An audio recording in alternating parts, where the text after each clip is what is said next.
చెప్పి నేను చెప్తున్నానండి.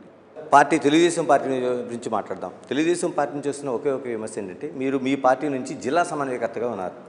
కానీ అక్కడ ఉండే పార్టీ నాయకులు కావచ్చు, లేకపోతే మిగతా వాళ్ళు కావచ్చు, వాళ్ళ పార్టీ ఆఫీసులో మీ జెండా ఎగురుతుంది, మీ పవన్ కళ్యాణ్ గారి ఫోటోలు ఎగరేస్తున్నారు, వాళ్ళ వాహనాల మీద ఉంటున్నాయి. మీ ఆఫీసులో కావచ్చు, మీ వాహనాలపైన కావచ్చు, అటువంటి సమన్వయం ఎక్కడ కనిపించట్లేదు అనేది ఒక పాయింట్ అవుట్ చేస్తున్నారు. సమన్వయం తెలుగుదేశంతోనా లేకపోతే తెలుగుదేశంతో ఖచ్చితంగా ఉందండి. నేను అదే మీకు 2-3 సార్లు చెప్పాను. సమన్వయ లోపం అంటే లేదు.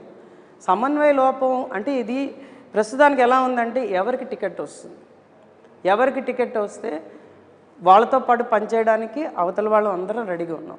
జనసేనకి టికెట్ వస్తే తెలుగుదేశం వాళ్ళు మాతో పనిచేయడానికి రెడీగా ఉన్నారు. తెలుగుదేశానికి టికెట్ వస్తే జనసేన శ్రేణులన్నీ కూడా రెడీగా ఉన్నాయి. అటువంటి సమన్వయ లోపం లేదు. ఎందుకంటే మీకు ఇంకో విషయం చెప్తాను. సమన్వయ కార్యక్రమం మీటింగ్స్ అయ్యాయి మనకి. మన నియోజకవర్గంలోనే చాలా సక్సెస్ఫుల్గా 9 నియోజకవర్గాల్లో ఉమ్మడి జిల్లాలో నేను చేయించాను. నన్ను అప్పుడే సమన్వయకర్తగా పెట్టారు, సింగిల్ పాయింట్ ఆఫ్ కాంటాక్ట్గా. 9 నియోజకవర్గాల్లో ఎక్కడా కూడా తేడా లేకుండా చాలా పీస్ఫుల్గా, చాలా ఆనందంగా మేము సమన్వయ మీటింగులు చేసుకున్నాం.